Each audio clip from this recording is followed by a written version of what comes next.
First, let me say good morning to all of you. I'm extremely happy to be here. I'll give you some insight here.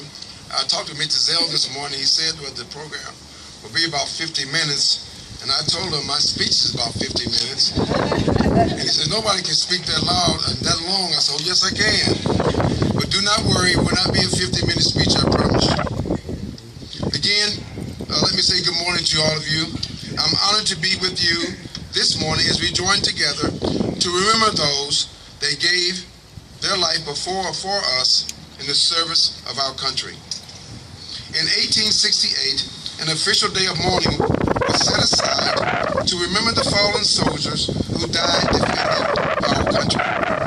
They were remembered with acts of kindness, like placing crosses or flowers or flags on the top of the soldiers' graves. And while the name of this day has changed over the years, it is beginning after the Civil War. The reason for the day has not changed. It was first known as Decoration Day and later Memorial Day. It allowed us to pause from life's hustle and bustle to stop and reflect that thousands gave their lives for our country. 8,000 men and women died in the Revolutionary War, 2,000 in the War of 1812, 13,000 in the Mexican War, 700,000 men died in the Civil War, 2,000 in the Spanish-American War, 116,000 in World War I, 400,000 in World War II, 36,000 in Korea, 60,000 in the Vietnam War, and countless others since Vietnam, over 1.3 million deaths in all. Not only are our beloved ones that gave their life before us, but only those buried here in the sacred ground of honor, but all of our veterans. So let us always be mindful that while many of these veterans did not give their lives while fighting for our country or freedoms, all of them were willing to. And this speaks to the measure of any man or woman, veteran, who did not die for our country. But you answered the call, you did your duty, and you were willing to give your all. Soldiers, warriors, heroes. That's what we call our veterans who made the ultimate sacrifice for our country and for those who continue to serve. But we also call them father, we call them son. They are our daughters, our wives, our brothers, and our sisters. Today, we pause to honor them because they are family. It doesn't matter what era they served, which conflict they fought in, or what branch of military they come from. They are family. And it doesn't matter whether you call it Memorial Day or Decoration Day.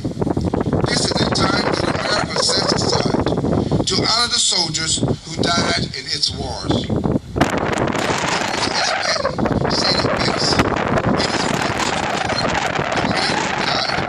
Rather, we should thank God that such men lived. So today, let's celebrate the lives of our loved ones.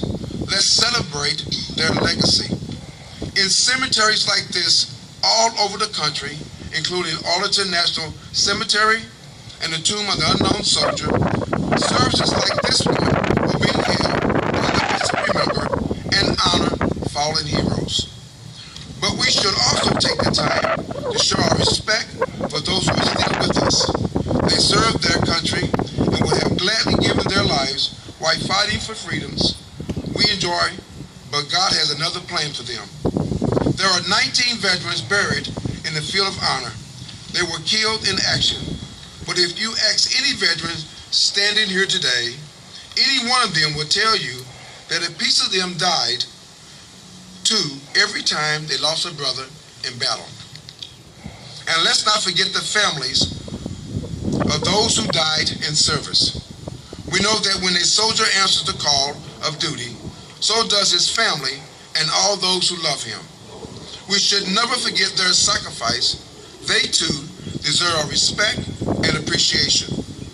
When called upon to defend the ideas of the nation, the members of our armed forces have risen to the occasion time and time again.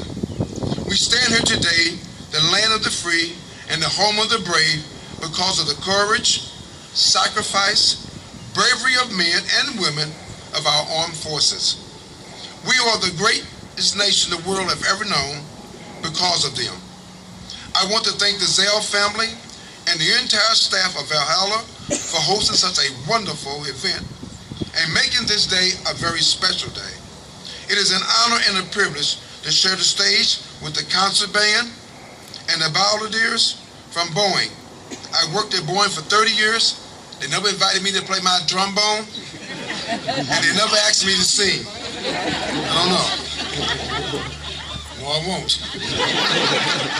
It was a good move. This is a somber occasion, but not a sad occasion. As a matter of fact, it is a joyous occasion because we are free to gather here and remember. We are free to express our thoughts. Let's be clear. Because of them, we are free. It is a debt that can never be repaid, but will never be forgotten. I truly appreciate being here today to celebrate and to remember you with you, and to ask that God continue to bless you